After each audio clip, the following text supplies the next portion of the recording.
Madam President. This excellent report by Madam Valenciano brings together in a comprehensive fashion the Parliament's analysis of the potential, but also unfulfilled potential, of the EU human rights dialogue. And we do demand action from the Council, sadly absent this evening. The EU's human rights strategy will never achieve optimum results without being organised, systematic and coherent, and without transparency and periodic review. Of course, our credibility in human rights depends on practising what we preach. How can we urge countries like Jordan, Egypt, Libya, Morocco or Algeria to end torture when we know that the United States subcontracted torture to them and European countries colluded? Instead of credible, we become hypocritical. Our own house must be cleaned. The silence of the Council since our report in February on extraordinary rendition does not go unnoticed.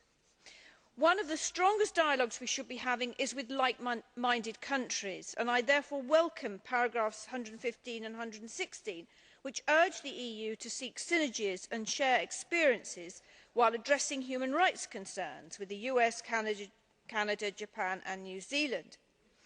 But in the last 6 years, while concerns about the war on terror have been shared by most European citizens, we have had no robust action by the EU to secure transatlantic respect for fundamental rights and the rule of law. Of course I am not saying the US is the worst human rights defender in the world, of course not.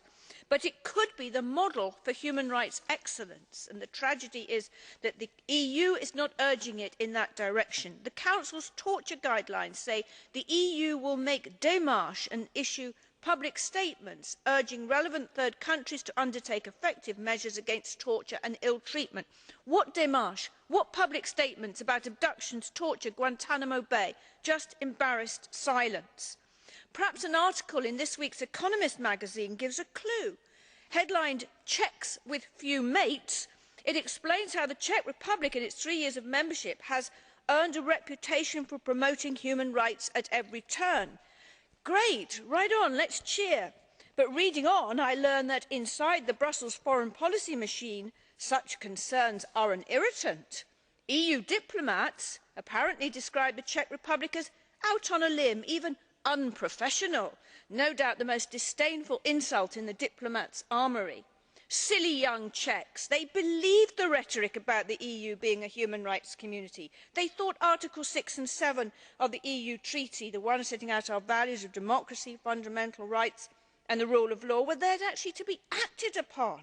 But the old cynics in the Foreign and Commonwealth Office or the Quai d'Orsay will put them right. Well, I'm on the side of Czech Foreign Minister Karel Schwarzenberg, who sees no contradiction between being a friend of America and a critic of its human rights breaches. He opposes both the American trade embargo on Cuba and Guantanamo Bay. Can you come to an end, please? I am against Guantanamo because I think it is a violation of human rights, he says crisply.